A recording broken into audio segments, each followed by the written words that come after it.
Bulletin की शुरुआत कंदासीं हिन अहम ख़बर सां। वज़ीर आज़म शहबाज़ शरीफ़ चयो आहे त 2022 जी बोर्ड पाकिस्तान के तबाह करे छॾियो। मौसमियाती तब्दीली पाकिस्तान के घणो मुतासिर कयो आहे।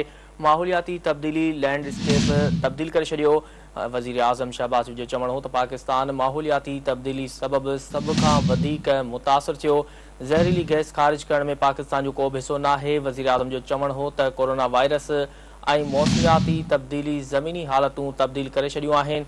ये अहम ख़बर आहे जेका अव्हां सां शेयर करे रहिया आहियूं। वज़ीर आज़म शहबाज़ शरीफ़ चयो आहे त 2022 जी बोर्ड पाकिस्तान खे तबाह करे छॾियो। मौसमियाती तब्दीली पाकिस्तान के घणो मुतासिर कयो आहे।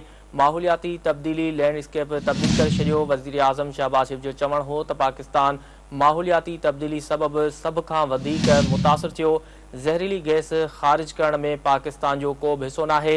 वज़ीर आज़म जो चवणु हो त कोरोना वायरस ऐं मौसमियाती तब्दीली ज़मीनी हालतूं तब्दील करे छॾियूं आहिनि।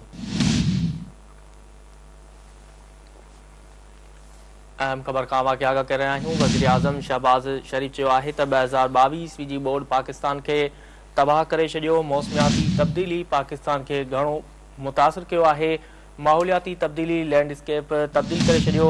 वज़ीर आज़म शहबाज़ शरीफ़ जो चवणु हो त पाकिस्तान माहौलियाती तब्दीली सबबि सभ खां वधीक मुतासिर थियो। ज़हरीली गैस ख़ारिज करण में पाकिस्तान जो को बि हिसो नाहे। वज़ीर आज़म जो चवणु हो त कोरोना वायरस ऐं मौसमियाती तब्दीली ज़मीनी हालतूं तब्दील करे छॾियूं आहिनि।